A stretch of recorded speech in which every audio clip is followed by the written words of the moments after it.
በክልሉ ጥራት ያለው ፍትሃዊ ዳኝነት አገልግሎት ለመስጠት በቁርጠኝነት እየሰራ እንደሚገኝ ተገለጸም። የማዕከላዊ ኢትዮጵያ ክልል መንግስት ጠቅላይ ፍርድ ቤት የ2018 በጀት ዓመት 3ኛ ሩብ የ9 ወራት እቅድ አፈጻጸም ሪፖርትና ግምገማ መድረክ ተካሂዷል። በግምገማው የማዕከላዊ ኢትዮጵያ ክልል ጠቅላይ ፍርድ ቤት ፕሬዝዳንት አቶ ኤርሲኖ አቡሬ እንደገለጹት በፍርድ ቤቶች በባለፉት 9 ወራት የተሰሩ ጠንካራ ጎኖችን በማጠናከር በአፈጻጸም የታዩ ጉድለቶችን በፍጥነት በማረም በቀጣይ ወራት ለውጤታማነት መስራት እንደሚገባ ተገልጿል። የፍትህ ስርዓትን ለማስፈን በመልካም ስነ ምግባር የታነጸ ጥራት ያለው የዳኝነት አገልጋይነት ስሜት ባህል በማድረግ በትኩረት እየተሰራ እንደሚገኝም ፕሬዝዳንቱ አክለው ገልጸዋል። ባለፉ 9 ወራት ላይ ከሐምሌ ጀምሮ እስካሁን ባለው በተለያየ የስራ ክፍሎች የተሰሩ እንዲሁም በክልላችን በተለያየ ደረጃ ያለውን የአፈጻጸም ሪፖርት ለሚመለከተው አቅርበን የጉዳዩ ባለቤትና ፈጻሚ የሆናችሁት እናንተ ደግሞ እስካሁን የሰራናቸው ስራዎች ምንድናቸው? ቀሪ ጊዜዎች ላይ ደግሞ ምን መሰራት አለበት? ክፍተቶቹ ምንድናቸው? በክፍተቶቹ በቀረው ጊዜያት ላይ ለመስራት የጋራ ምክክር ስለሚያስፈልግ የተዘጋጀ መድረክ ነው። እንዲሁም ይሄን ስራ በምንሰራበት ጊዜ ሁላችንም ተጋግዘን ተመካክረን ያሉ ወደኛ የሚመጡ ባለጉዳዮች የኛ ንጉሶቻችን እኛ ደግሞ የኛ ደንበኞቻችን መሆኑን ተረተን በስነ ምግባር ታንጸን የሚመጡ ተገልጋዮች ለኛ እኛ ብሎ የሚመጡት እኛ ደግሞ የክልሉን ህዝብ በዚህ ጠቅላይ ፍርድ ቤት ስናገለግል የምንችለውን ያህል ስነምግባሩን ባማከለ ስነምግባር በተላበሰ ማገለል አለብን። በመድረኩ የተለያዩ ሰነዶች ቀርበው በተሳታፊያን ሰፊ ውይይት ተደርጎበታል። የቀረቡ ሰነዶችን መነሻ በማድረግ የተለያዩ የመድረኩ ተሳታፊያን ሐሳብ አስተያየትና ጥያቄዎቻቸውን እንዲስሉ አንስተዋል። ምናልባት ያው ከተደራሽነት ማኳያ ተዘዋሪ ችሎት ያው ባለችን ውስን በጀት እናንተም ከዚህ በመትለቁት የማካባቢ አንድ ጊዜ ለመንቀሳቀስ ሞክረናል። ያለው ነባራዊ ሁኔታ ያው የትራንስፖርቱ አሁን ከነዳጅ ጋር ያለው ችግር አገራዊ ነው፣ ዓለም አቀፍም ነው። እሱ እንዳለ ሆኖ ነገር ግን እንደዚህ እንደ ተቋም ደግሞ ተሽከርካሪ የማመቻቸቱ ነገር ለቀጣዩ ላለው ሁኔታ ላይ ታሳቢ ቢሆን ጥሩ ነው የሚል ነገር ነው ያለው። እያንዳንዱ የሚሰጠው አስተያየት ለሴክተሩ አንድ ግብአት ነው ማለት ነው፣ እሴት ነው ማለት ነው። የሆነ ነገር ይጨምራል፣ ጫው ይጨምራል ማለት ነው። ስለዚህ ከዚህ አንፃር እንደ ማኔጅመንት የተግባር ያው ገምግመናል። ነገር ግን ዛሬ በተጨማሪ ሁሉም አጠቃላይ ባለሙያ ባለበት መገምገም የተፈለገበት ያሉ ችግሮች ስንሰራ በስራ ዓለም ላይ 9 ወር ስናሳልፍ የነበሩ ውስጣዊ ችግሮቻችን ምንድነው ብለን አሁን ካልተወያየ ቀሪ ወራት ላይ የሴክተሮቻችን ተግባር ውጤታማ እናደርግ ማለት ነው። ግልጽ መነጋገር መቻል አለብን የሚለው ነገር አሁን ክብር ፕሬዝዳንቱ የሚያነሱት ነገር መነጋገር መቻል አለብን። አልጋ ሆኖ አይደለም ውጤት የመጣው ሁሉም በተቻለ አቅም እየለፋ ስለሆነ ስለዚህ ይሄን መነጋገሩ ጠቃሚ ነው የሚል ነገር አለ። አጠቃላይ በ9 ወር የመዛግብት አፈጻጸማችንም 75% አካባቢ ነው። ይሄ ሊሻሻል በመካከለኛ ደረጃ ስላለን ሊሻሻል በቀጣይ ለማሻሻል ጥረት ማድረግ እንደሚገባን ያሳያል። ልዩ ትኩረት ከተሰጠባቸው ጉዳዮች ከዚህ ቀደም ሰፊ ክፍተት ምን ላይ የነበረው ሙስና መዛግብት ላይ ነው።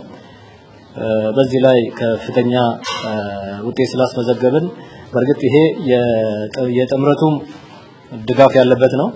የኛ ብቻ ውጤት አይደለም። የጥምረቱ በተለይ ከዳኝነትና የፍትህ ሴክተር የጋራ ጥምረት በዚህ ላይ ከፍተኛ ሚና እንዳለውና በስራ ላይ እንዳለ እየተመለከተን ፈቀድሞ ይልቅ ጥምረቱ ከፍተኛ ስራ እየሰራ ነው ያለው። ስራዎቻችን ያው በእነዚህ እናንተ በገለጻችሁት ያው ሁለት ትላልቅ የዳኝነት ስራ ዘርፎችና የሼሪያም እንትንም አሉ። በእነዚህ ስራዎቻችን በእነዚህ የስራ ግዙፋዊ ስራዎች ተፈጽሞ የተሻለ ውጤት ያስመዘገብንባቸው ናቸው። በዛ ልክ በሰነድ ሲቀመጡ ደግሞ በፒፒአሩ የተቀመጡት ስታንዳርዱን ከ80 በላይ ሳዋት የሚሉት ነገሮች አሉ። በምክር ቤት ሲቀርቡ ደከም ያለባቸውን የቀጣዩ የስራ ያው ፍርድ ቤት ያው ፕራይመሪ ዳታ ላይ ስለማይሰራ ሴኮንደሪ ዳታ ስለሆነ የጠባቂነት ስሜቶች አሉ። ከባለድርሻ አካላት ጋር ቶሎ ተወያይቶ አብስሎ ከፖሊሲም ሆነ ከአቃቤ ጋር የመሳሰሉ ቶሎ በስሎ ሲመጣ ስራ ላይ የሚተገበሩ ነገሮች ናቸው። የነዚህ ድምር ውጤት እስክንጠብቅ ነው የጠባቂነትን መንፈስ አስወግደን ቶሎ የቀጣዩ የሥራ ጊዜያችን አጭር ስለሆነ አዳምረን እነዚህ ነገሮች ከ80 በላይ የሚሆኑበትን አቅጣጫ ብናስቀምጥ የተሻለ ነው።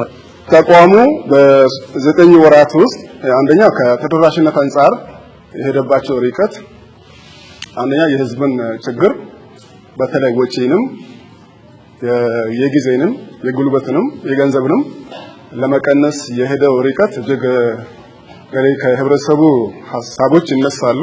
ጥሩ ውጤታማ ስራ እየተሰራ መሆኑን ነው ያለውን አጠቃላይ ከሀገር ላይ ያለውን ሪሶርስንም መነሻ አድርጎ ባለው ክፍተትም ቢሆን እና ቢያንስ ተደራሽነትን ለማሳካት ብዙ ትግል ብዙ ሩጫ ተካሂዶ ውጤታማ መሆኑ ትልቅ ደስ የሚያሰኝ ነው።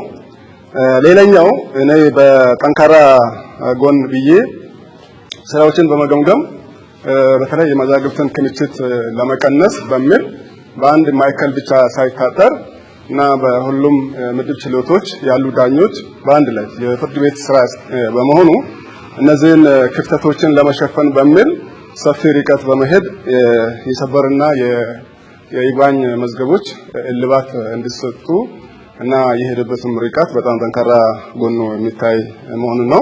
በመድረኩ ማጠቃለያ ዳኞች ጥራት ያለውና ፍትሃዊ የዳኝነት አገልግሎት ለመስጠት በቁርጠኝነት መስራት ይገባቸዋል ብለዋል። አቶ አንዳርጋቸው አክለውም ለስራ ውጤታማነትም የስነ ምግባር መሪ በተገቢ ተግባራዊ በማድረግ የተገልጋዩን ህብረተሰብ እርካታን ከፍ ለማድረግ በትኩረት መሰራት እንደሚገባም አብራርተዋል። የዳኝነት ስራው በተሻለ የተሰራባቸው አሉ፣ ደግሞ ደካማ አፈጻጸም ያለን ቦታ አለ። እንደማንኛውም ተቋም እቅድ እናቅዳለን። እቅዳችንን በምን መልኩ ፈጽመናል ደግሞ የሚለውን አትኢንት እንገመግማለን። ስንገመግም እንደ እቅዳችን ከሄድን ጥሩ ነን እንላለን። ከእቅዳችን በታች ደግሞ ከሄድን ደካሞች ነን እንላለን። ስለዚህ በየ6 ወር በየ9 ወር የምናደርገው የእቅድ አፈጻጸም ግምገማ እንደ ማንቂያ ደውል ተቆጥሮ ከተኛንበት እንዲያነቁ የታለሙ ናቸው እንጂ በአመቱ መጨረሻ አፈጻጸምን መገምገም ይቻል ነበር። ከዚያ አቋያ ልንነቃ ይገባናል ብለን እኔም ማምንበት አንደኛ ቅልጥፍናው በጣም ተንቀራፍቷል። በሁለት ወር የመወሰን አቅማችን ምን ደረጃ ላይ እንዳለ ቅድም አይታችኋል። ከግማሽ ትንሽ ነው ዘለል የሚለው 60% ነው የሆነው። ስለዚህ ሰዎች በሁለት ወር ውሳኔ ያገኙ አይደለም ወይም ደግሞ ፍርድ ቤት እየተመላለሱ እየተጉላሉ ነው ማለት ነው። ስለዚህ ይሄንን መውሰድ ያስፈልጋል፣ ለራስ መውሰድ ያስፈልጋል። የተዘዋዋሪ ችሎት ዳኞች መዝገብ ባለበት በመተው የተገልጋዩ ህብረተሰብ እንግልት ለመቀነስ እየተሰራ እንደሚገኝ አብራርተዋል። የሰው ኃይል እጥረትን ለመቀነስ የተለያዩ አማራጮችን በመጠቀም ውስንነቱ ላይ በትኩረት እንደሚሰራ ተናግረዋል። ምናልባት እንደየም የተነሳው የተዘዋዋሪ ችሎት ተደራሽ ለማድረግ ቀደም ሲል የየመን ህዝብ ሲያነሳ የነበረው ቢያንስ ወልቂጤ እንዲቋቋምልን የሚል ጥያቄ ነው። ወደፊት ሁኔታው እንትን ካለ አይደለም እያንዳንዱ ቀበሌ አሁን ባምንለው ቴክኖሎጂ ተደራሽ እናደርጋለን። አሁን ባለው አቅም አሁን ባለው ነባራዊ ሁኔታ ወደዛ ለመሄድ በተዘዋዋሪ ችሎት ተጨማሪ እንትን ለማድረግ አቅማችንና ያለው የሀብት ውስንነቱ እጥረት አለብን። እንደሚታወቀው ከደቡብ ብሔር ብሔረሰቦች በነበርን ጊዜ አሁን ካለነው ከአላባ ውጪ በሙሉ ሆሳና ምድብ ችሎት በነበረበት ወደ ተለያዩ ዞኖች ምድብ ተዘዋዋሪ ችሎት ሲካሄድ ነበር፣ ከምድብ ችሎት ማለት ነው። አሁን ግን ከዛ ከሆሳና ምድብ ችሎት የነበሩ ዳኞች ወደ ዱራሜም፣ ወደ ጠምባሮም፣ ወደ ቡታጅራም ወደ በቃ እነዛ ይሄዱ ከተባለ አሁን ያለ ነባራዊ ሁኔታ ነው። ከድሮ ደግሞ ሰብሰብ ብሏል። በያለበት እንግዲህ አገልግሎት ለመስጠትና እንግዲህ ወደፊት ሁኔታው ሲመች ወደ ዲጂታላይዜሽን ስንገባ ለዛ መልስ የሚያገኝ ሆኖ ለጊዜው የየም ማህበረሰብን እዛው በወልቂጤ ቀደም ሲል ሐዋሳ ከነበረበት አሁን ወደዚህ ማይከል ሲሆን ወዲህ ከሚመጣው እዛ አገልግሎት እንዲያገኝ ያደረግንበት ነው። ምናልባት ሆሳና ያሉትን እንደዛው ወደ ተለያዩ ዞኖችና ወረዳዎች ለማሄድ ህዝቡን ፍላጎት አለው። እዛ ያሉ ዳኞችም እዛ ሄደው ቢሰሩ እንግዲህ አገልግሎቱን ተደራሽ ማድረግ ይችሉ ነበር። ነገር ግን ያለን የሀብት ውስንነት ሁሉ ጊዜ ያው ውስንነት አለ። ፍላጎት ይኖራል። እንግዲህ ፍላጎት ከአቅርቦት ጋር መቼም ተጣጥሞ አያውቅም።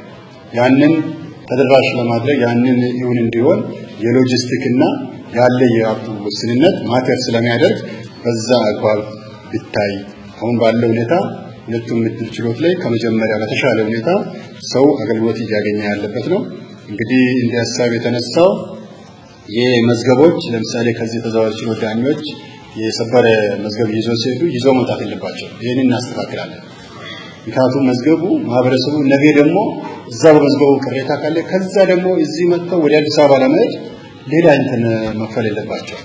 ስለዚህ መዝገቡን እዛ እንትላለን። የአገልግሎት ክፍያውን እዛ ከፍለው ሰው እንዲያገኝ እናደርጋለን። ቀጣይ መከባበር ያስፈልጋል። እኔ ለምሳሌ የዚህ ተቋም ኃላፊ ሆኜ ከታችኛው መደብ እስከ ከፍተኛ ያለው ቀደም እንዳልኩ በኩል አይን ማየት ግዴታ ነው። መከበር የፈለገ ሰው ሁሉ ጊዜ ቀድሞ ማክበር ነው ያለበት። ሰራተኞች የበለጠ ተግቶ እንዲሰሩ ማግባባትና የነሱን መብት መጠበቅ ነው እንጂ ማሸማቀቅ አያስፈልግም። በመድረኩ የክልሉ ጠቅላይ ፍርድ ቤት ፕሬዝዳንትን ጨምሮ የተለያዩ ማኔጅመንት አካላትና እንዲሁም የቢሮ ሰራተኞች ተሳታፊ ሆነዋል።